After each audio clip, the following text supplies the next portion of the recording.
Hello guys, welcome to my YouTube channel. और आज हम एक्सप्लेन करने वाले हैं movie Jumanji the next level. So let's begin. Movie की शुरुआत में हमें दिखाया जाता है कि बेथनी एक नेचुरल आइलैंड की पिक कैप्चर करती है। वह बताती है कि वह सभी से मिलने नौराज होटल में आएगी और वो सभी को वहां आने के लिए इनवाइट करती है। अगले सीन में हमें मार्था का करैक्टर दिखाया जाता है जो उसके मैसेज का रिप्लाई बड़ी खुशी से करती है। एंड उनका एक फ्रेंड फ्रिज जो जिम में प्रैक्टिस कर रहा होता है वो बेथनी का इनवाइट एक्सेप्ट कर लेता है। अब हमें मूवी का अगला कैरेक्टर स्पेंसर जो एक शॉप में काम करता है वो उसके इनविटेशन का कोई रिप्लाई नहीं देता। स्पेंसर अपने मालिक से छुट्टी मांगकर घर की तरफ बाय बस पहुंचता है। स्पेंसर की मॉम जैन स्पेंसर को घर लेकर आती है। अगले सीन में हमें जैन के फादर एडी यानी कि स्पेंसर के नाना जी दिखाई देते हैं जो बल्ब चेंज कर रहे होते हैं। स्पेंसर अपने रूम में जाता है जो रूम अब एडी यूज करता है। रात को एडी स्पेंसर से उसके हेल्थ एंड पर्सनल रिलेशनशिप के बारे में पूछता है जिससे स्पेंसर थोड़ा सा दुखी हो जाता है। एडी स्पेंसर को जिंदगी अच्छे से बिताने को कहता है और जिंदगी में एंजॉय करने के लिए कहता है। स्पेंसर उस रूम में से अपने घर के स्टोर रूम में जाता है और एक बॉक्स को ढूंढता है। उसे उस बॉक्स में से एक कैसेट मिलती है और उसे देखकर वह खुश हो जाता है। दूसरी तरफ फ्रिज एंड बेथनी मार्था के रिलेशनशिप से रिलेटेड बातें करते हैं जिस पर मार्था बोलती है अभी स्पेंसर और मैंने कुछ टाइम के लिए लॉन्ग रिलेशनशिप रखी हुई है। उस पार्टी में स्पेंसर नहीं पहुंच पाता जिसके कारण मार्था बेथनी एंड फ्रिज उसके घर जाते हैं जहां पर पहले से ही एडी एंड माइलो थे।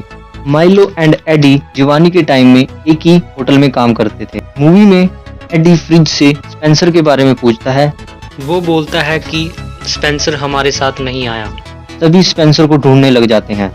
उन्हें एक साउंड सुनाई देता है जिसका पीछा करते वे सभी स्टोर रूम में जाते हैं।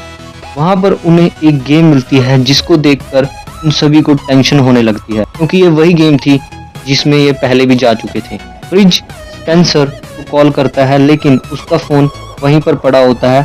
उन्हें कंफर्म हो जाता है कि स्पेंसर उस गेम में अंदर चला गया है क्योंकि वो सभी पहले से ही इस गेम में जा चुके थे।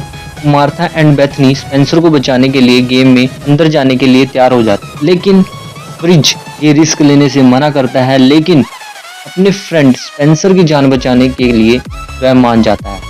बेथनी उस गेम को टच करती है और गेम स्टार्ट हो जाती है। सभी एक एक कर गेम के अंदर जाने लग जाते हैं लेकिन बेथनी गेम के बाहर ही रह जाती है। अब हमें उस गेम के अंदर का सीन दिखाया जाता है जिसमें मार्था को एक लड़की का करैक्टर मिलता है क्योंकि जैसा मैंने आपको बताया कि वो सभी इस गेम में पहले भी आ चुके थे। मार्था को वो सेम करैक्टर मिलता है जो पहले उसको मिला था। हमें दिखाया जाता है कि डॉक्टर ब्रेवस्टोन का करैक्टर एडी को मिला था। पहले उस करैक्टर में स्पेंसर था। तीसरा करैक्टर जो एक आर्कोलॉजिस्ट होता है वह करैक्टर फ्रिज को मिलता है और फ्रैंकलिन जो एक जियोलॉजिस्ट होता है उसका रोल माइलो को मिलता है। माइलो और एडी इस गेम में पहली बार आए होते हैं। माइलो एंड एडी इस गेम को लेकर बहुत कंफ्यूज होते हैं लेकिन फ्रिज उनको इस गेम के बारे में थोड़ा थोड़ा क्लैरिफाई करता है। वह उनको हर एक स्टेप पर चौकन्ना रहने के लिए बोलता है। उसी टाइम एक प्लेन उनके सिर के ऊपर जाता है और उसको वो सभी ट्रैक करते हुए उस प्लेन तक पहुंचते हैं। वे सभी उस प्लेन में बैठ जाते हैं। उस प्लेन का करैक्टर उन सभी को यहाँ आने का रीजन बताता है। वह उन्हें बताता है कि जर्गन नाम का एक व्यक्ति जो बहुत ही ज्यादा क्रूर है उसने एक फाल्कन ज्वेल चोरी कर उसको अंधेरे में रख दिया है जिसके कारण जुमांजी का जंगल सूखना शुरू हो गया है। वो कहता है कि आप सभी को फाल्कन ज्वेल जर्गन से चुराकर वापस लेकर आना है। पायलट उनको एक मैप भी देता है और उनको एक रेगिस्तान में लैंड करा देता है। अभी तक एडी एंड माइलो इस गेम को समझ नहीं पाए थे। मार्था जिसको इस गेम में रूबी का करैक्टर मिलता है वो इस गेम को स्टार्ट करने के लिए बोलती है। फ्रिज को एक टूटी हुई कारों का काफिला मिलता है और रूबी फ्रिज को मैप देखने को कहती है और वो बताता है कि इस लेवल का नाम ड्यून्स है। उन्हें एक शत्रुमुर्ग दिखाई देता है जिसके बारे में माइलो डिटेल देते हुए बताता है कि ये हमेशा झुंड में रहते हैं। तभी पीछे से एक तूफान आ रहा होता है और हमें दिखाया जाता है कि ये तूफान नहीं बल्कि ऑस्ट्रिच का एक झुंड होता है जो उनके पीछे पड़ जाता है। वे सभी वहां से जान बचाकर भागने की कोशिश करते हैं। वे सभी एक गाड़ी में बैठते हैं और उस गाड़ी को एडी ड्राइव करता है जो स्पेंसर का नाना होता है। एडी गाड़ी को एक खाई के ऊपर से पार करा देता है और खाई पार होने के बाद एडी अपनी बड़ाई करने लगता है। यहाँ पर रुककर सभी कैरेक्टर अपनी वीकनेसेस एंड स्ट्रेंथ्स को चेक करते हैं क्योंकि वो सभी एक गेम कैरेक्टर होते हैं। फ्रिज उनको नॉर्थ की तरफ जाने को बोलता है क्योंकि उसे एक प्रोफेसर का रोल मिला होता है जिसका नाम ओबेरन होता है और उस प्रोफेसर को वर्ल्ड रिलेटेड सारी जानकारी होती है। हमें दिखाया जाता है एडी, रूबी एंड माइलो एक शहर में पहुंचकर जर्गन तक पहुंचते हैं जहां जर्गन अपनी बड़ाई करते हुए बोलता है जो मेरे साथ बेईमानी करेगा उसको अपनी जान से हाथ धोना पड़ेगा। यहीं पर हमें स्पेंसर जिसे मिंग का रोल मिलता है वो जर्गन की एक कीमती चीज की चाबी चुरा लेता है। ये वही कीमती चीज होती है जिसके अंदर फाल्कन ज्वेल होता है, लेकिन जर्गन के आदमी उसको पकड़कर उसको मार देते हैं जिससे उसकी एक लाइफ खत्म हो जाती है। तो मैं ये क्लियर करना चाहता हूँ कि इस गेम में सभी कैरेक्टर्स के पास 3 लाइफ्स होती हैं जिसमें से स्पेंसर की एक लाइफ कम हो जाती है और उसके पास अब 2 लाइफ रह जाती हैं। सो मूवी में आगे बढ़ते हैं। अब हमें दिखाया जाता है कि जर्गन वहां से फाल्कन ज्वेल लेकर चला जाता है। स्पेंसर फ्रिज और दूसरे बंदों से मिलता है क्योंकि जैसे मैंने आपको बताया कि हर पर्सन के पास 3 लाइफ्स हैं और एक लाइफ खत्म हो जाने के बाद उस कैरेक्टर का रोल दोबारा से आ जाता है। वहां पर एक लड़की जो एडी से बात करती है जिसको डॉक्टर ब्रेवस्टोन का कैरेक्टर मिला हुआ था, वह लड़की एडी को बताती है कि जर्गन फाल्कन ज्वेल का सौदा कबाबिक ब्रदर्स के साथ करने वाला है और उसे कहती है कि तुम जाकर उसे बचा लो और ये कहकर वहां से चली जाती है। स्पेंसर और माइलो जर्गन तक पहुंचने के लिए ऊंटों का जुगाड़ करने के लिए चले जाते हैं और दूसरी तरफ मार्था जिसे रूबी का रोल मिला था और फ्रिज जिसे प्रोफेसर का रोल मिला हुआ था एक फ्रूट को तोड़ने चले जाते हैं। हमें दिखाया जाता है स्पेंसर और माइलो एक रूम में जाते हैं और कैमल से बात करने लग जाते हैं।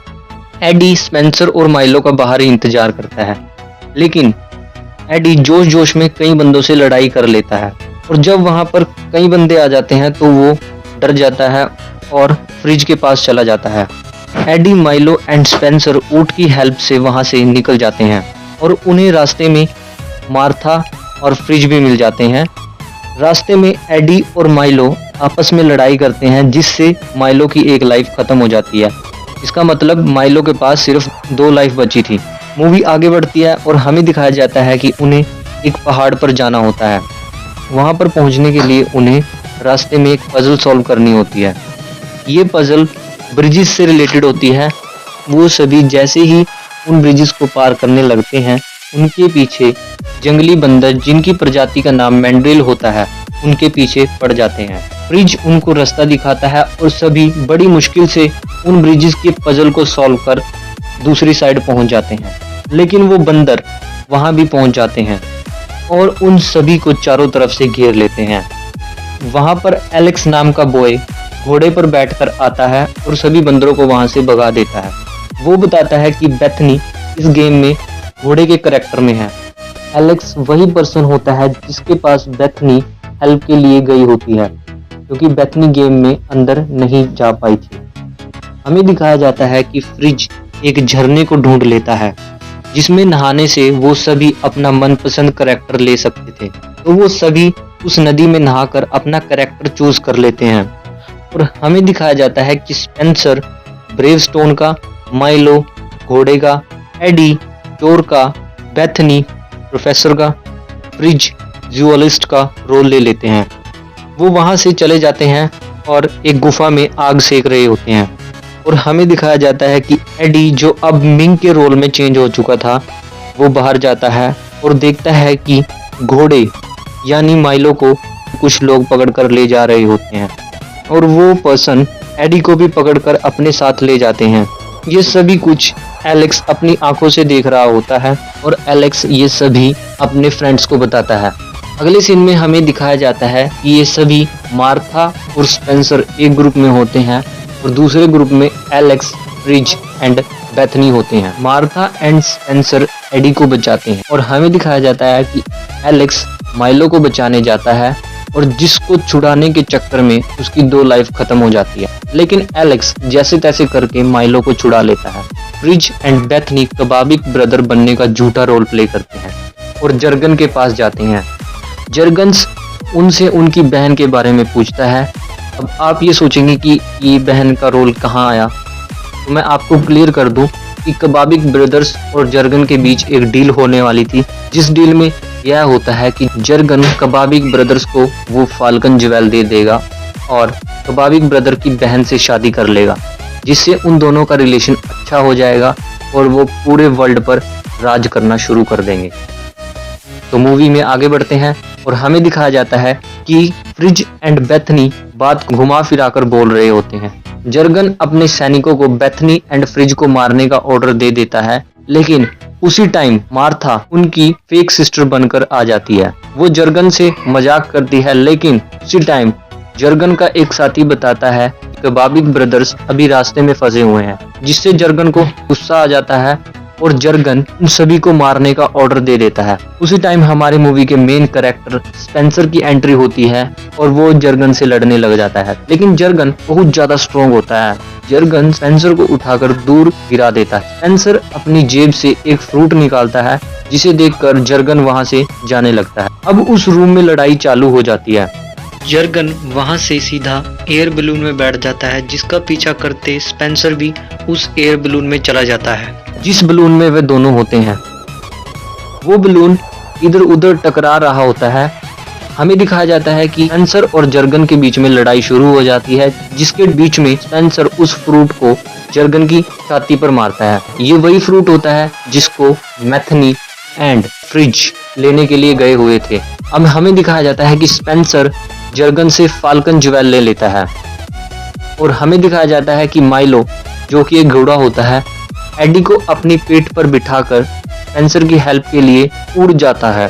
स्पेंसर फाल्कन ज्वेल को एडी को दे देता है और उसको बोलता है कि तुम इसे सूरज की रोशनी में ले जाओ। एडी फाल्कन ज्वेल को लेकर ऊपर की तरफ चला जाता है और उस पर सूरज की रोशनी लगाता है। सभी उसी टाइम बोलते हैं जुमांजी और गेम का लास्ट लेवल कंप्लीट हो जाता है और हमें दिखाया जाता है कि सभी पहले जैसा नॉर्मल हो गया है। वहां पर एक पर्सन आता है जो उनसे फाल्कन ज्वेल ले लेता है और हमें दिखाया जाता है कि माइलो इसी गेम में रहना चाहता है, क्योंकि माइलो के पास बहुत ही कम लाइफ होती है। इसी के कारण माइलो कई साल बाद एडी से मिलने उसके घर आया था। सभी लोग माइलो को बाय कहते हैं और उस गेम से बाहर आ जाते हैं। और मूवी के एंड में हमें दिखाया जाता है कि स्पेंसर अपने सभी फ्रेंड्स के साथ पार्टी एंजॉय करता है और एडी नोराज होटल में जाता है, जो माइलो एंड एडी के द्वारा शुरू किया गया था, और एडी यहीं पर काम करना शुरू कर देता है। मूवी यहीं पर एंड हो जाती है।